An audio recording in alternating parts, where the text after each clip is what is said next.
여러분, 쿠팡을 하면서 가장 무서운 게 뭔지 아세요? 바로 나는 돈을 벌고 있는 것 같았는데 오히려 돈을 잃고 빚을 지는 경우가 많다는 사실이죠. 아니, 물건을 엄청 많이 팔았는데 빚더미에 나왔다니 이게 무슨 말인가 싶죠? 그건 바로 역마진 때문입니다. 얼마 전 저에게 연락을 주신 어떤 분도 본인이 집행하고 있는 광고를 보내주셨었는데요. 와, 진짜 깜짝 놀랐습니다. 쿠팡에서 추천하는 1예산 3만 원, 목표 광고 수익률 350%만 딱 맞춰놓고 마냥 팔릴 때까지 기다리셨던 거죠. 제대로 알려주는 사람이 없으니 많은 분들이 이렇게 손해를 보고 있구나라는 생각과 함께 이 영상을 준비하게 되었습니다. 오늘 제가 알려드리는 방법으로 딱 한 달만 해보시면 누구나 광고 로하스가 이렇게 바뀔 텐데요. 사실 오늘 영상은 조금 길 수 있어요. 그래서 끝까지 보신 분들이 별로 없을 거예요. 그런데 정말 유명한 말이 있죠. 게으른 99명의 사람들 덕분에 우리 같은 한 명이 돈을 벌 수 있다고요. 이런 30분도 안 되는 영상을 끝까지 시청하지 못하는 분은 사업을 할 자격이 없는 사람입니다. 단언컨대 오늘 올린 영상 하나로 여러분이 앞으로 쿠팡 광고를 돌리시면서 손해보는 일 절대 없다고 장담해 드릴게요. 많은 분들이 이 쿠팡 광고를 어려워하세요. 처음에는 이것도 해보고 저것도 해보고 굉장히 열심히 세팅을 하시죠. 그러다 안 팔리면 어떻게 하시나요? 답답해서 네이버나 유튜브 찾아보고 신박한 정보가 있으면 따라해보는데 역시나 결과는 좋지 않죠? 그럼 그 다음 기댈 곳은 어딜까요? 쿠팡 광고 담당자의 전화 한 통화입니다. 이게 무슨 말이냐면 쿠팡 광고를 하다 보면 쿠팡 본사 직원이 광고관리차 연락이 와요. 이를테면 광고가 노출이 황금 타이밍 오후 7시 전에 항상 꺼지는데 1 예산을 늘려보는 게 어떠세요? 광고 노출이 잘 되지 않는 것 같은데 목표 광고 수익률을 낮춰서 좀 공격적으로 해보시는 게 어떠세요? 이 상품 매출이 잘 나오는데 1 예산 조금만 더 올려서 매출 볼륨을 높여보는 게 어떠세요? 이렇게 얘기하면 광고 지식이 전혀 없는 초보자들은 솔깃해서 들을 수밖에 없고요. 대부분 이 사람들이 말하는 대로 광고비와 목표 광고 수익률을 수정해요. 저도 그랬거든요. 물론 이분들 말이 무조건 틀리다는 건 아니에요. 1 예산을 늘리면 돈을 더 많이 쓰는 거니까 광고 노출이 더 많이 되는 건 당연한 얘기고요. 광고 노출이 더 많이 되니까 더 많은 사람들이 내 상품을 보게 될 거고 그만큼 구매 전환으로 이어질 확률도 크니까요. 광고로 내 상품이 노출된 만큼 다 팔리면 얼마나 좋겠어요. 하지만 현실은 그렇지 않아요. 소비자가 광고 클릭만 하고 계속 이탈해버리면 역마진이 나니까 정말 전략적으로 광고를 세팅하셔야 해요. 이 상품 좀 잘 팔리는데 1 예산 10,000원 정도만 올려볼까? 광고비가 너무 빠르게 소진되는데 목표 루아스 50%만 조금만 올려볼까? 이렇게 감으로 하시면 절대로 안 되니까 꼭 기억해 주세요. 제가 이 구독자님의 문제점을 뾰족하게 파악하기 위해서 1대1 줌 미팅을 잠시 했었는데요. 단 20분만 이야기했음에도 불구하고 이분의 문제점을 다 파악할 수 있었습니다. 도대체 이분은 뭘 잘못했기에 광고를 해도 역마진이 나서 빚까지 생겼는지 지금부터 낱낱이 파헤쳐 보겠습니다. 첫 번째 문제점은 목표 매출이 없고 엣지 로아스의 개념이 없다입니다. 목표의 깊은 뜻은 단순한 성취 지점이나 과제가 아니라 개인이나 조직이 추구하는 방향과 의미를 포함하는데요. 즉 목표는 단순한 성취의 기준이 아니라 삶의 방향과 의미를 찾는 중요한 요소라는 거죠. 목표 매출이 없다는 건 방향성을 잃은 상태에서 사업을 하고 있는 거기 때문에 상당히 위험이 커서 제가 하나하나 바로 잡아드렸습니다. 먼저 목표 매출 광고로 발생한 매출과 자연적으로 발생한 매출을 잡아드렸고요. 월 순수익 약 1,000만 원이 나오는 구조로 맞추어 정해드렸어요.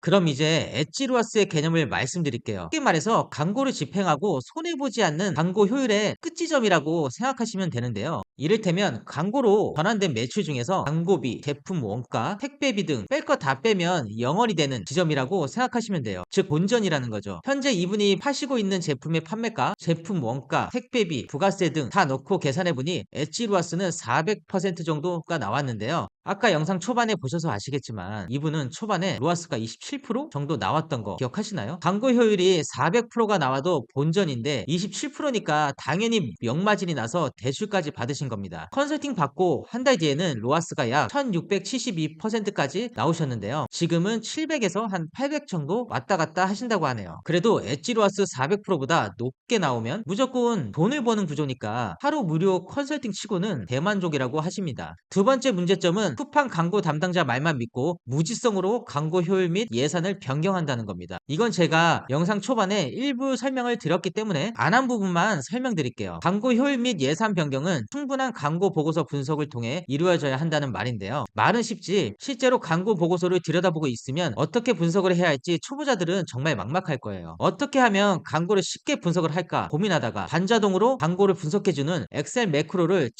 제가 자체 개발했는데요. 보시면 아시겠지만 광고 보고서를 그냥 다운받아서 여기 광고 분석 매크로 엑셀 파일에 광고 보고서만 첨부를 해주면 끝인데요. 이렇게 하면 검색 영역과 비검색 영역의 클릭률과 전환율, 광고 전환 매출, 전환당 비용 등을 한눈에 볼 수 있고요. 각 키워드별 CPC 입찰가 관리, 타겟 키워드 및 제외 키워드, 그리고 각 키워드별 광고 효율도 손쉽게 관리할 수 있어요. 이렇게 광고 분석 매크로 파일을 활용하면 어떤 키워드가 효율이 좋고 나쁜지 빠르게 판단이 가능하고요. 또 이 키워드가 얼마에 낙찰이 돼서 광고로 몇 번 노출이 되었는지 확인이 가능해서 광고 노출수를 자유자재로 조정할 수 있어요. 게다가 이 상품은 매출 최적화 광고를 해야 하는지 수동 광고를 해야 하는지에 대한 고민은 이 광고 분석 매크로 파일 하나면 다 해결됩니다. 이 외에도 다른 좋은 기능들이 많지만 여기에서 다 말씀드리기엔 시간이 조금 부족하고요. 무엇보다 1:1 컨설팅 전용 대회비 파일이라 더 공개 못 드리는 점 양해 부탁드려요. 세 번째 문제점은 상품 등록 후 모든 옵션을 다 광고로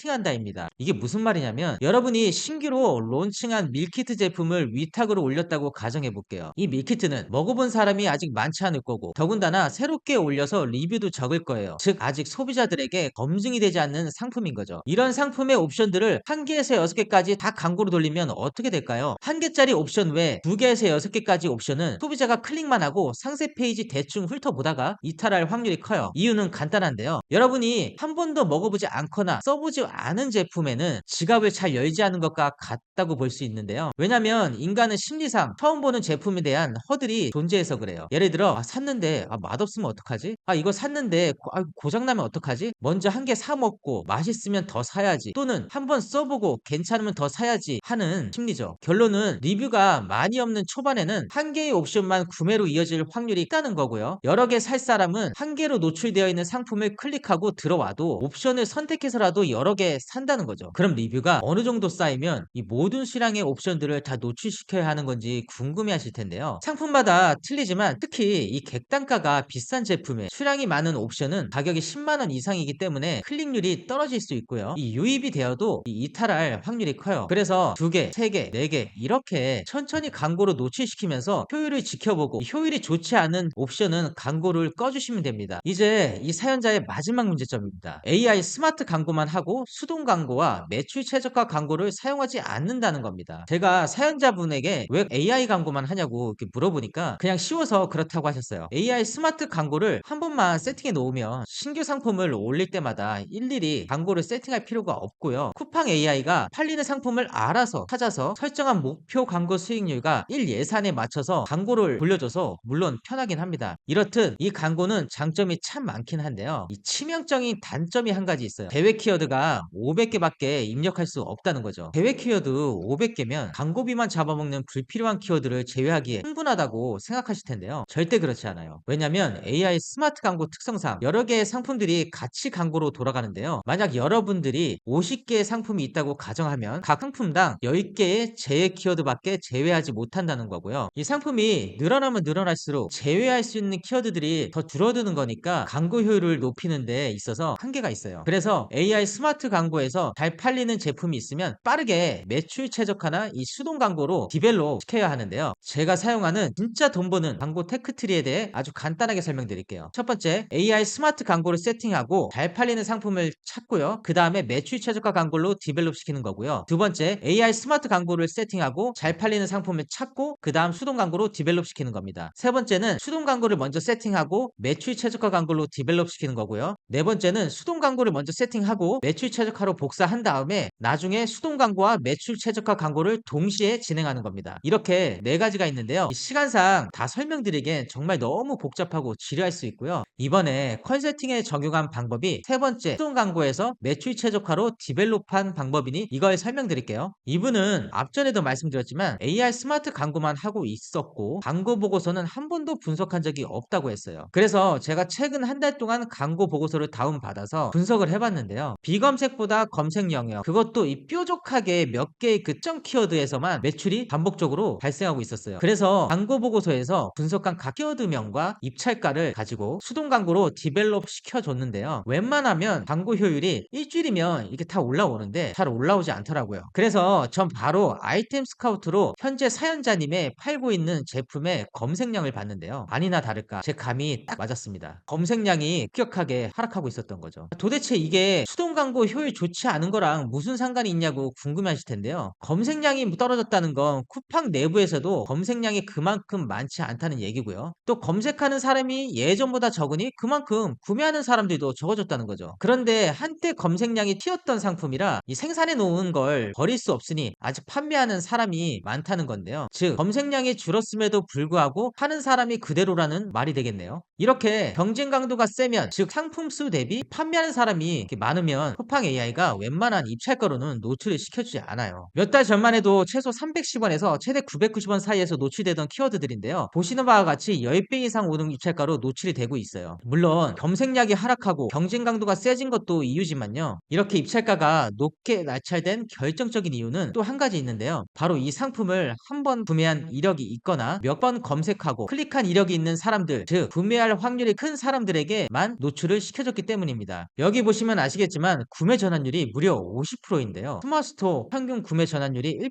쿠팡 평균 구매 전환율이 2에서 3%에 비하면 엄청 높은 수치죠. 하지만 이 제품은 검색량이 계속 하락하고 있어서 계속 이렇게 높은 입찰가로 판매하면 언젠가는 광고 효율이 억울해질 것 같아서요. 현재 매출 최적화 광고에서 구매로 이어지는 키워드들을 뾰족하게 이렇게 추려서 수동 광고로 다시 디벨롭 시켰고요. 입찰가는 매출 최적화보다는 낮게 측정해서 광고 노출수를 줄여서 소극적으로 광고를 진행하고 있습니다. 영상 초반에 보셔서 아시겠지만 광고 효율도 꽤 잘 나오고 있죠. 아예 판매가 되지 않으면 그냥 버리라고 하겠지만 그래도 하루에 10개 정도 꾸준하게 팔리는 제품이라 이렇게 일단 유지만 하라고 말씀드렸습니다. 이렇게 이 사연자의 4가지 문제점을 알아봤는데요. 이 외에도 썸네일, 상세 페이지, 상품명, 로켓크로스도 제가 다 컨설팅을 해드렸는데요. 사연자가 제품 공개를 원치 않아 이 영상에 담지 못해서 정말 아쉽네요. 다음에 다른 분들을 컨설팅할 기회가 온다면 상세 페이지, 썸네일, 상품명, 로켓크로스에 대한 영상도 한번 다시 만들어 볼게요. 이 영상이 여러분들에게 도움이 되셨으면 좋겠고요. 이해가 안 가시면 영상을 몇 번 돌려보시고 질문 있으면 댓글로 남겨주세요. 제가 정말 성실성의껏 답변 드리겠습니다. 영상 시청해주셔서 감사합니다.